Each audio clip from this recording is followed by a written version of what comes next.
And we are live in Long Island, New York with Guide Dog Foundation for the Blind and America's Vet Dogs. And we're hanging out with Smudge, catching up with what he's doing. How's Smudge?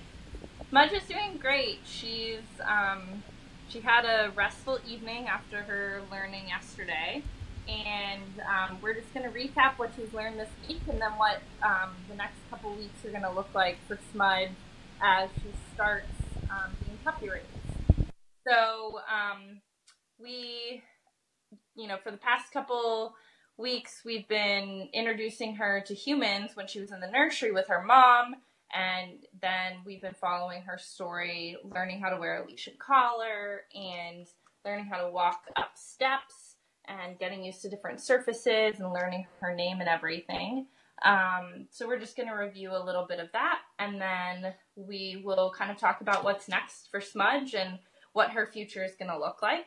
So we've had some awesome work with her muscle memory with sit.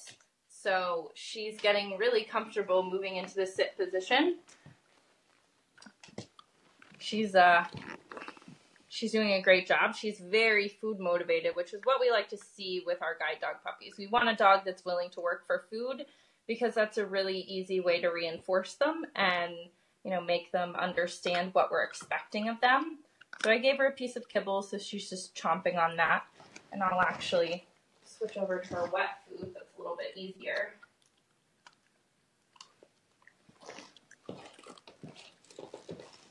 Smudge! And as you can see, she's learning her name. Her name has become something very exciting to hear in the house, and she'll come running from wherever she is, and walking over different obstacles, and she's very attentive to what I'm doing now. Smudge! Good girl! Good job! Good job! She's also gotten pretty confident walking up the first couple steps, and we worked on this a little bit this morning. But she's definitely getting her hind end aware. And this is a really important task because our dogs need to get used to all sorts of surfaces and be comfortable doing this. And we don't push them to over their limit. So she walked up the steps a few minutes ago, so she might actually not want to walk up. So we'll try that later. Good job. Like I said before, we never want to push them. So if she doesn't want to walk up the steps right now, that's perfectly okay. She puts some effort in, front paws on. And we've also been walking with her on her leash. So she's doing great with that. She's following me. She's listening to where I'm going and what I'm doing. She's very happy. Her tail is wagging. She's ready to go. Good girl. Good job. We've just been walking around the house with her on her leash to get her used to what's coming up next. So Smudge is actually going to be 8 weeks on the 14th. So she will be going to her puppy raiser, and I've actually decided that I'm going to be puppy raising her for the first couple months. We've really gotten along well, and I've really enjoyed getting to work with her. So she's going to be staying with me until probably late fall. I really like her spunky personality, and she loves playing with my other dogs, so I've decided to take on the challenge and get those extra puppy snuggles from her. So after this week, she's going to spend a little bit more time learning the foundations that we've been showing her around the house here, listening to loud noises, walking on the different surfaces.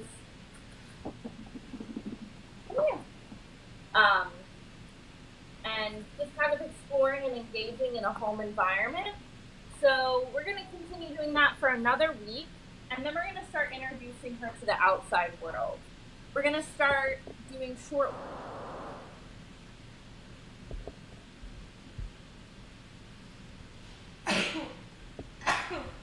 hearing other animals, and walking on a loose leash and learning to engage with me. So we're going to start doing that, and then we're going to move into going into public. So it's really important that all future guide dogs and service dogs are exposed to social public outings at a young age, so they learn to behave and they learn to be well-behaved citizens in public at a very young age. And so she's going to start those brief outings. So what we're going to be doing is carrying her into the store for a brief amount of time, making it fun and positive, just like we've done with everything else here. And then we'll slowly start letting her walk on the ground for a couple steps, maybe walking into a store, staying for 5 or 6 minutes, and then walking back out. And we're also going to be introducing her to car rides. So all of our puppies have to get used to riding in the footwell of the passenger seat. That's the safest place for them, between the airbags and, crawling around. We want them to be extremely safe and comfortable. So she's going to be introduced to riding in the car like that.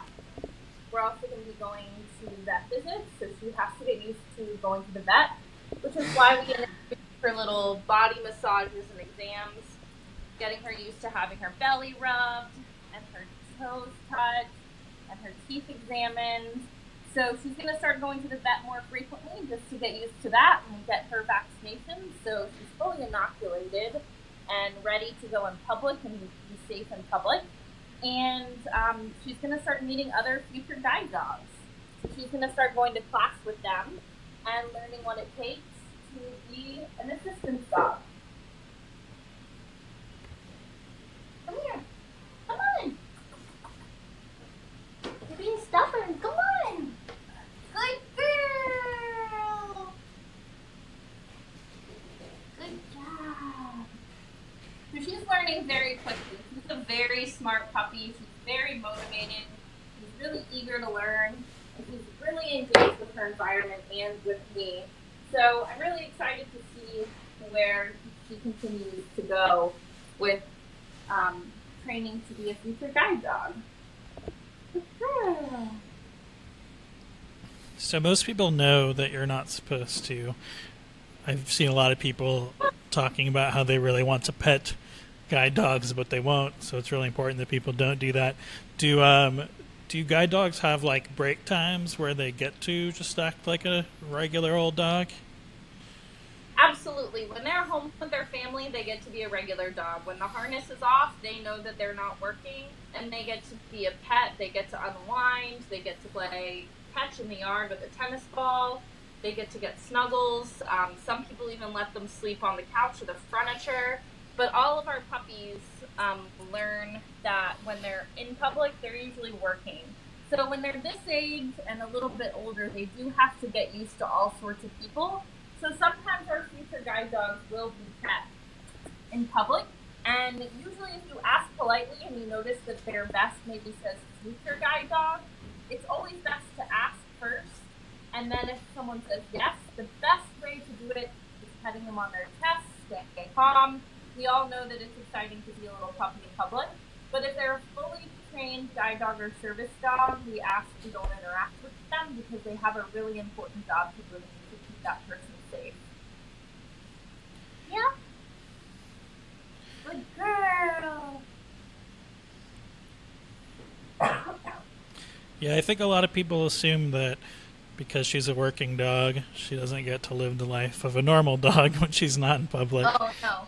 Not at all. She gets, probably at this stage, it's more important for them to have playtime. Right. As they get older, the playtimes get, less frequent, but they still get a break multiple times a day where they get to play, they get to relax, they get to chew on their bones, they get to run in the yard, they get to, be pet and snuggled by their partner. These dogs really do live the life because they're with the person that they love 24/7. And that's what dogs really want. They really enjoy being with someone and having a partnership with them. That's true. My dog would be psyched if she got to hang out with me all day. Good girl! Good job, Smudge! Good girl!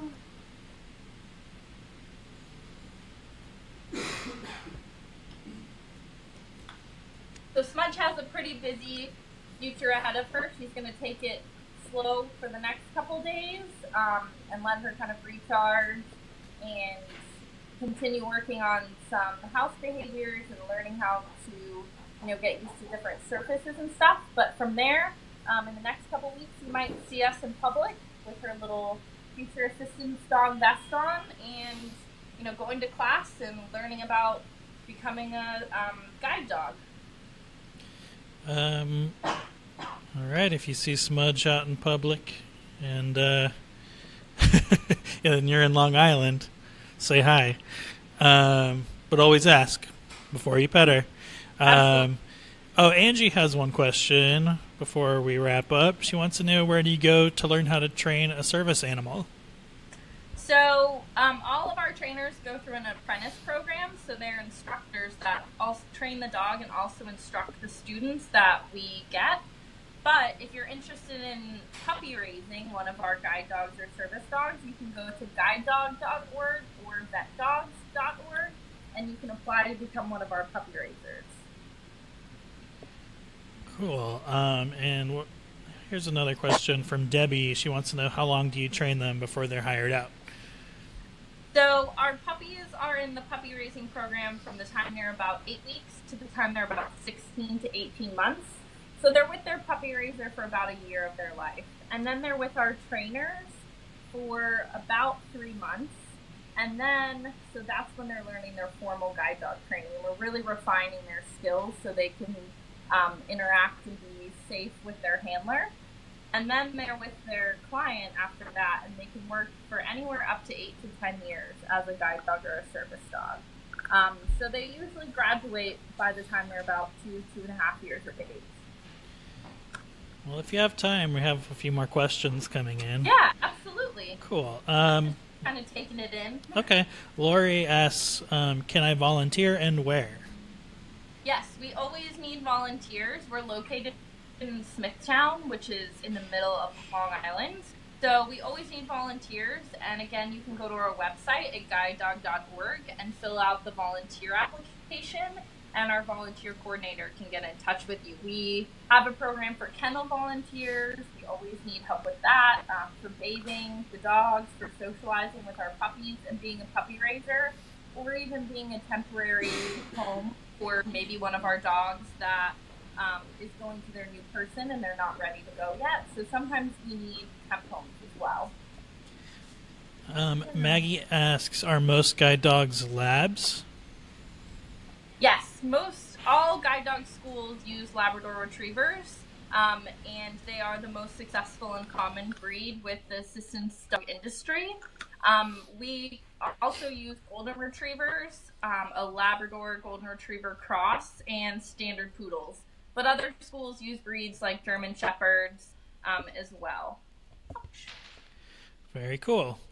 Okay, well, if you're interested in learning more about the Guide Dog Foundation for the Blind, visit guidedog.org, or you can visit America's Vet Dogs website at vetdogs.org. Thanks everyone for watching, and thanks to Smudge. All right, thank you.